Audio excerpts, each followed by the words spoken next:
Hi, it's Cheryl for Bayer's Pampered Stampers. Let's look today at the techniques used for this fun embossed cards. It's using the Wow Dappled Embossing Powders.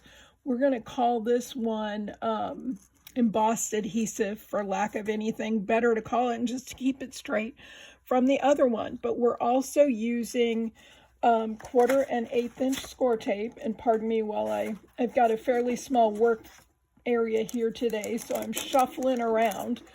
I've got my 1/4 and 1/8 inch score tapes here. I am using score tape. You don't have to. The main thing is you have to make sure your double-sided tape is heat resistant. If it doesn't say that, test it out first. If it's not heat resistant, it's just going to curl up with the heat, and so you will get just a hot mess on your card. You won't end up with anything even close to what you see here today. So again, it's a super straightforward technique. The other thing we're going to look at is how to do this background here that is not mirror cardstock. That's our polished gold or silver embossing powder. This happens to be silver. I'm going to use gold in today's demo just because I can. So we'll maybe start with that, doing the background piece and what you've got here. Now, because I'm going to cut down the front of the card here to just about 1/4 inch away from the other side, I only need to emboss in about 1/2 inch on my white cardstock. This is not something that has to be precise. You need to get the outside edges, but who cares about the inside? So it doesn't matter if you go in too far, you just have to go far enough. So I usually go about 1/2 inch. I'm using my Versamark. I'm just going to run it along this side.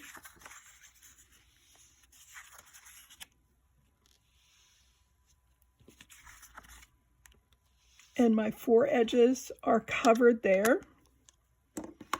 I want to take a quick look and see. It's hard to see the Versamark, as you know if you've used it, but just make sure my edges are covered. My top doesn't look all that well, so I'm going to go over it again and just make sure I've got that edge covered because I want the powder to stick. So with that, I'm going to set aside this piece of paper that I worked on because it's going to have residue and it'll be grabbing embossing powder that I don't need it to be grabbing. Actually, I used that for white, so I'm going to pull in another one here.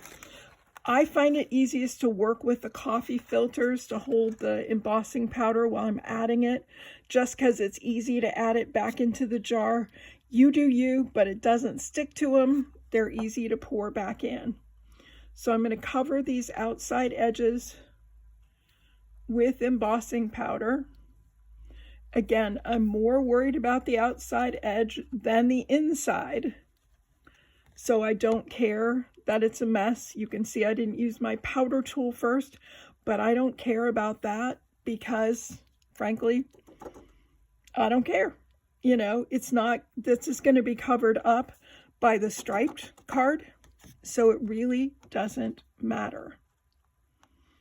So I'm just trying to get a good coating of this powder along the edge.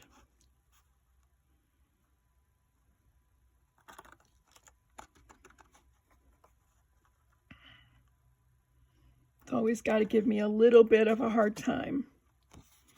I'm going to go back to some of these areas where I don't seem to have too much powder and just make sure. I may not have inked it very well in that area. Clearly I didn't.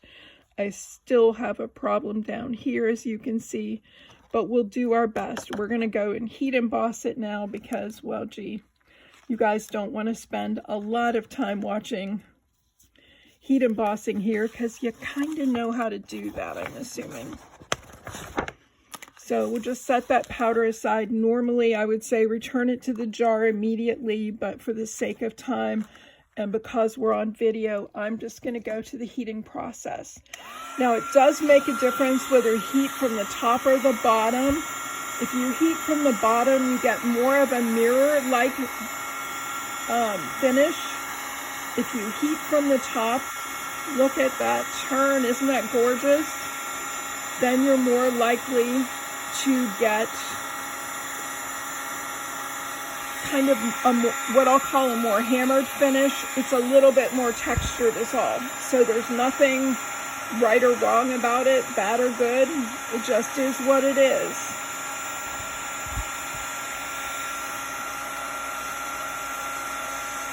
Again, you can tell I didn't have enough embossing in here, and that's something I need to do better on. And you'll find the same. You have to find your rhythm on it. But if there's not enough ink, it can't hold the powder.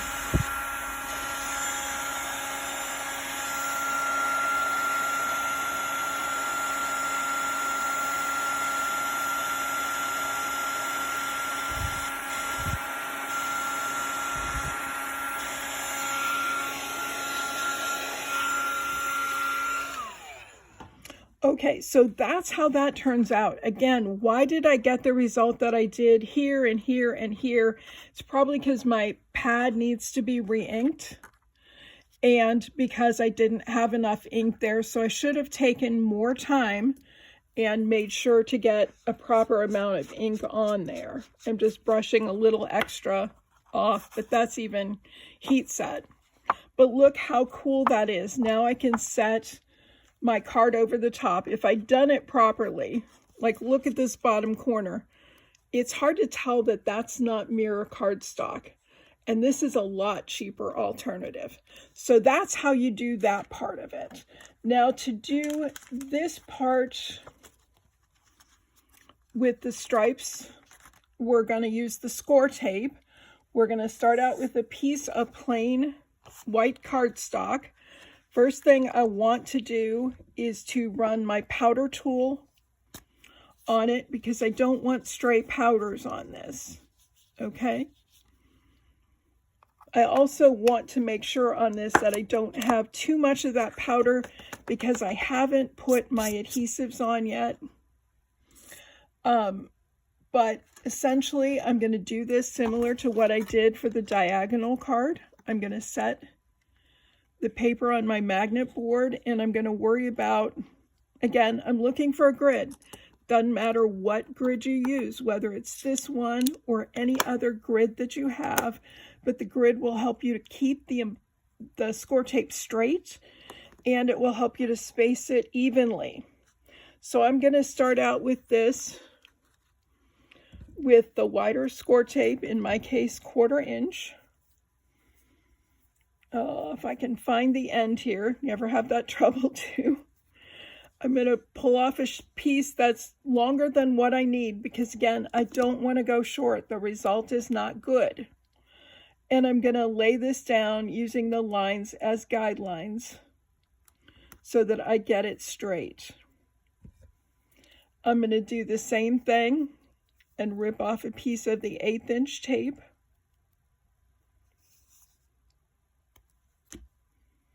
I'm going to decide kind of how far I want that away. I have to move my fingers a little bit here, and do try and keep your fingers off the part of the score tape that you want to use because obviously that the oils in your fingers affect its ability to do its job.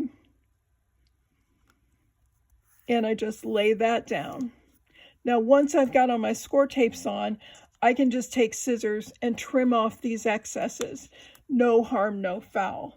Now I've already got one that I've done that we're going to work with from here because, again, I don't want to spend a lot of time dwelling on a process that's pretty straightforward. So first thing we're going to do, we're going to start at the top or the bottom. It doesn't really matter. I'm going to go ahead and start at the bottom and pull up the wide stripe and the narrow stripe. The others I'm going to leave intact. Again, if you haven't used your powder tool yet, now is a good time before you expose that adhesive. I'm going to go ahead and set this down in my coffee filter here, and I'm going to grab my darkest embossing powder, which is the Dappled Coral. Now this is dappled powder, so it's very important that you start this process with a shake. I want to mix all that goodness up in there. Now that I've got that ready to go,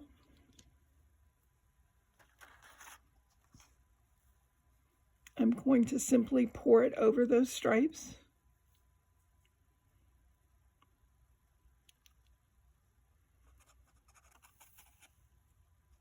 And shake off the excess. And I'm going to kind of shake both sides because I want to make sure that this end is covered as well.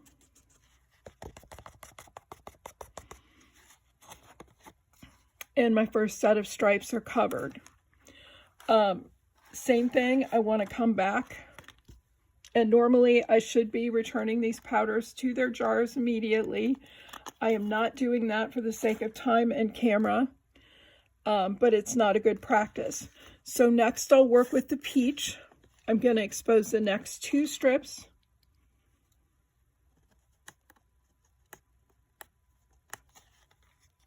Maybe. Come on. I'm going to shake my dappled peach.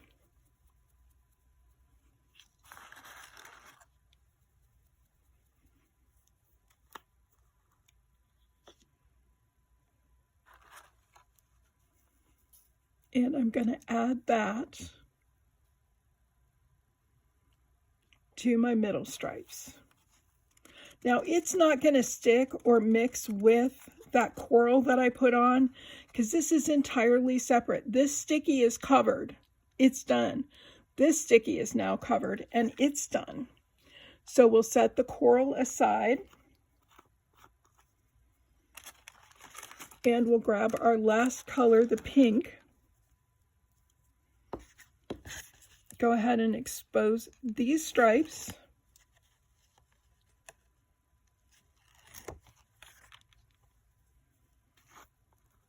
Oops, I almost forgot. Got to shake that powder first. Very important with the dapples.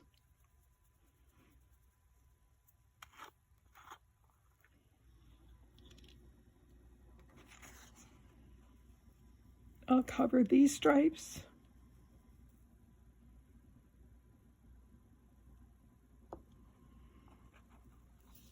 Get off that excess powder.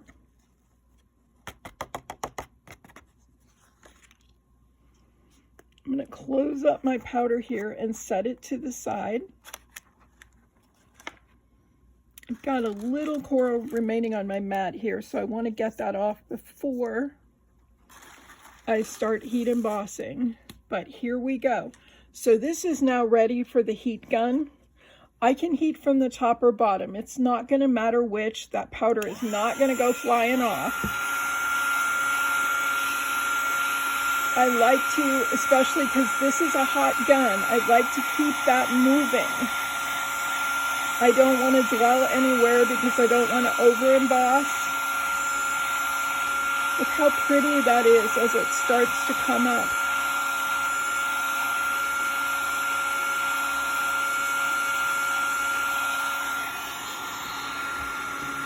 And I think I'm pretty well melted, but I'm going to hit the back just for a second here and make sure.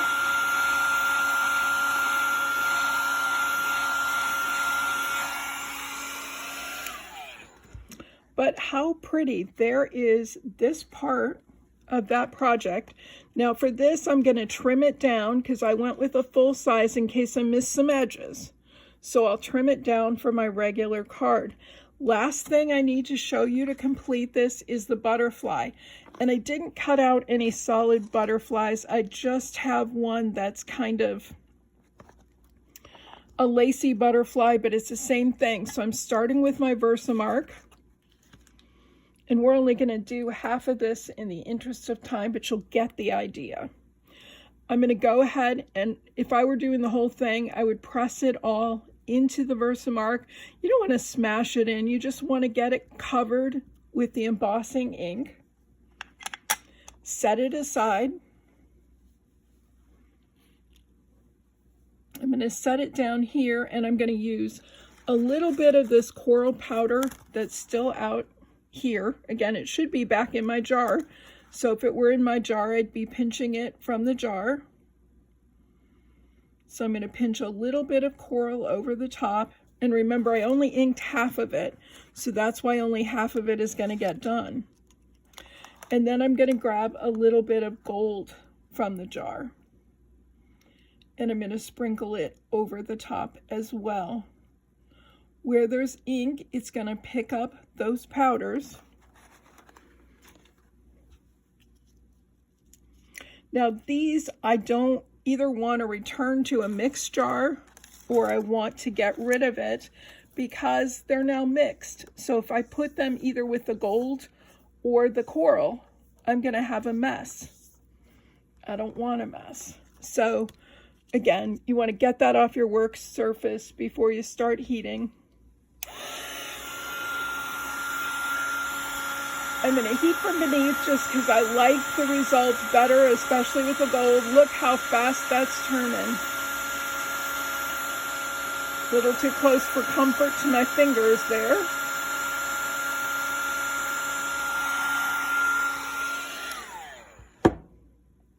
But look at that. How cool is that butterfly? Again, such a simple technique. You can do this with any die cut. So it's simply just sprinkling a little of both powders on and letting the magic happen. So very, very cool. We've seen how to do the background, we saw how to do the stripes, and we saw how to do the butterfly. Add a sentiment and you're good to go. Thanks for watching. Bye.